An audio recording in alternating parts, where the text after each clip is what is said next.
Sejam todos bem-vindos ao canal Companheiros da Luz. Leitura e estudo do livro O Consolador. Obra ditada pelo Espírito Emmanuel ao médium Chico Xavier. Exame da primeira parte, denominada Ciências. Perguntas de números 80 a 89.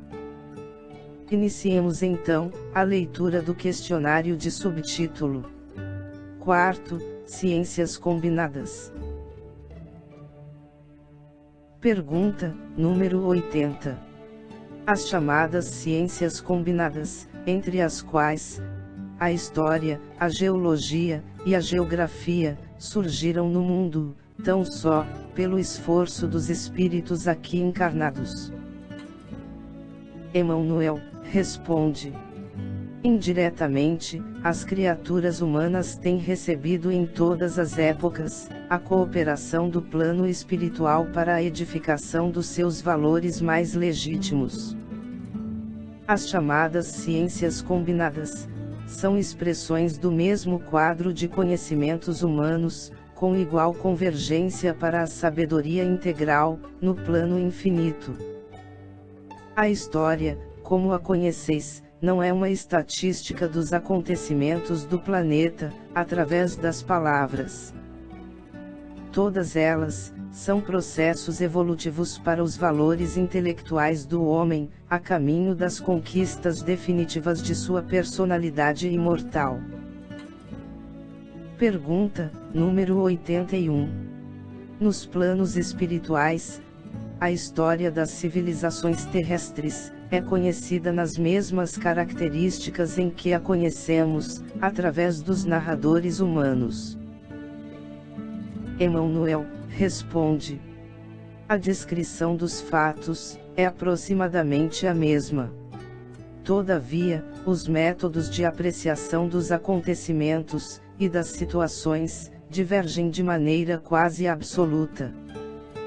Muitas vezes, os heróis nos livros da Terra são entidades misérrimas na esfera espiritual.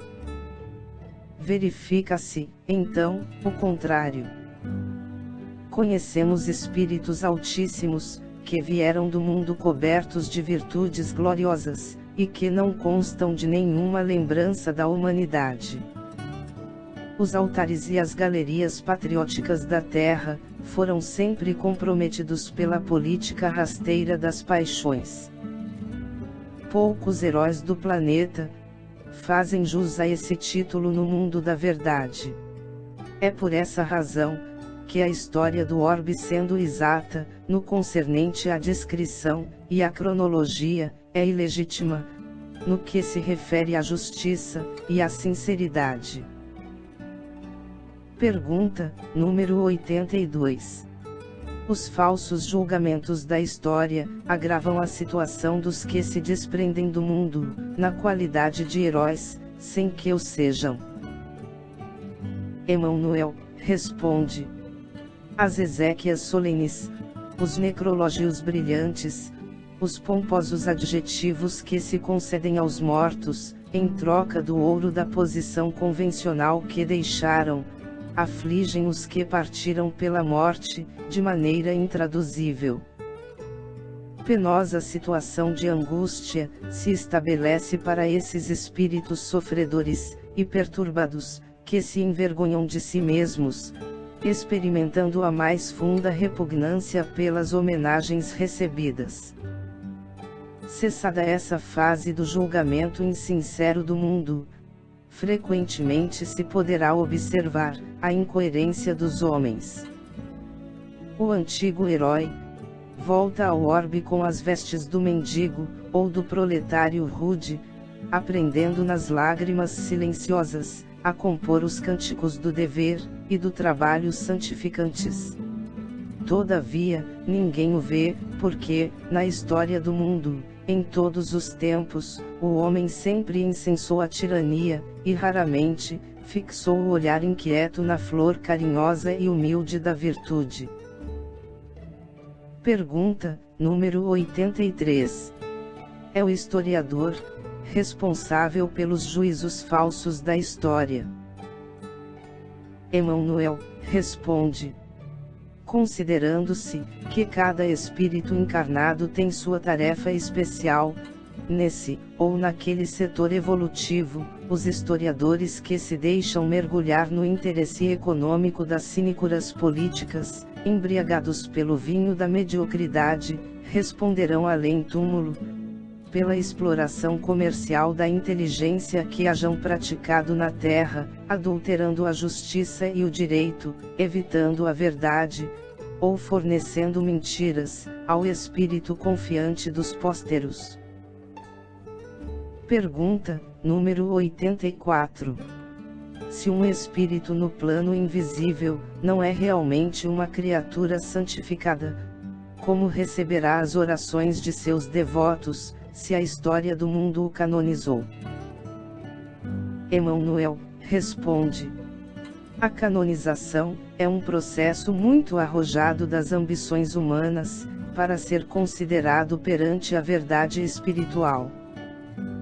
Conhecemos inquisidores, verdugos de povos e traidores do bem, conduzidos ao altar pelo falso julgamento da política humana.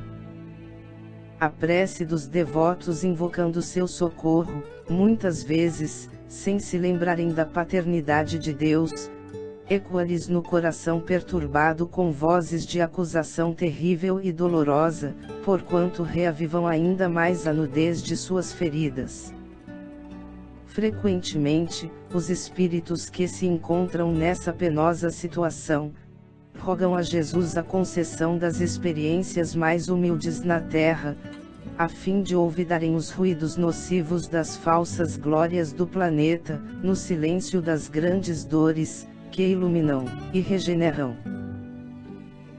Pergunta, número 85. As primeiras formas planetárias obedecerão a um molde especial pré-existente.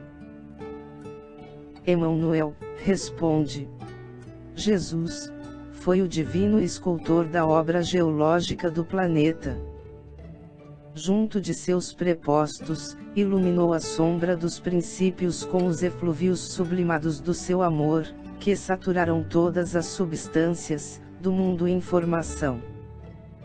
Não podemos afirmar que as formas da natureza, em sua manifestação inicial, obedecessem a um molde pré-existente, no sentido de imitação, porque todas elas receberam um influxo sagrado do coração do Cristo.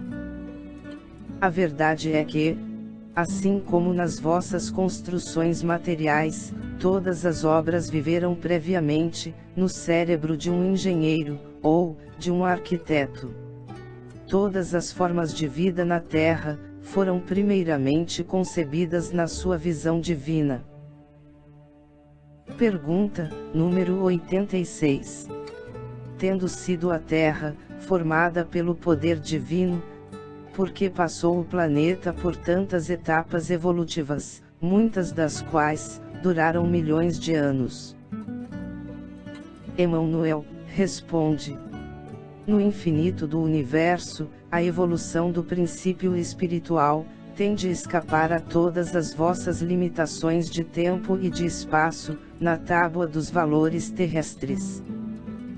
As aquisições de cada indivíduo resultam da lei do esforço próprio, no caminho ilimitado da criação, destacando-se daí as mais diversas posições evolutivas das criaturas, e compreendendo-se que tempo e espaço são laboratórios divinos, onde todos os princípios da vida são submetidos às experiências do aperfeiçoamento, de modo que cada um deva, a si mesmo, todas as realizações, no dia de aquisição dos mais altos valores da vida.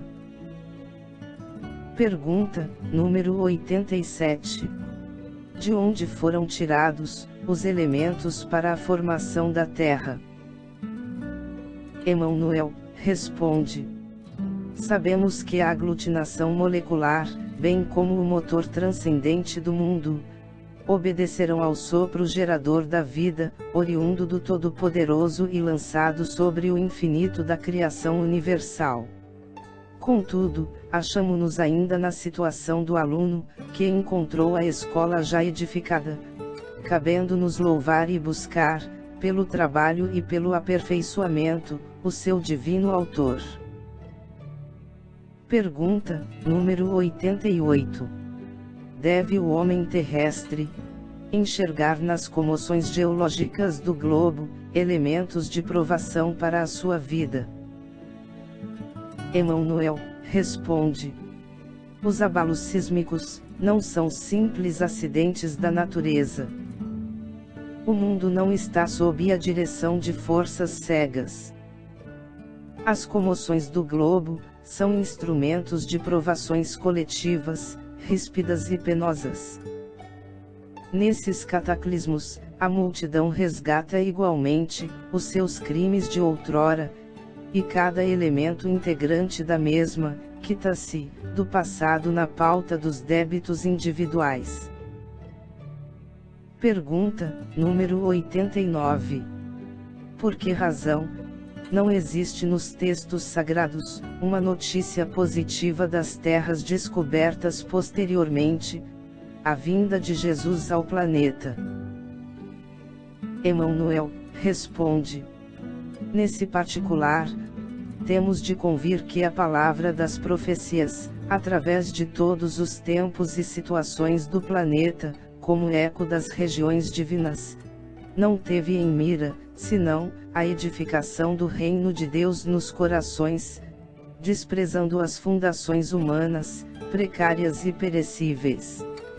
Todavia, no desdobramento das revelações, encontrareis notícias das novas terras, posteriormente descobertas, informações essas, que se encontram sob os véus dos símbolos, como aconteceu com todas as demais notificações, que o Velho e Novo Testamentos legaram ao homem espiritual.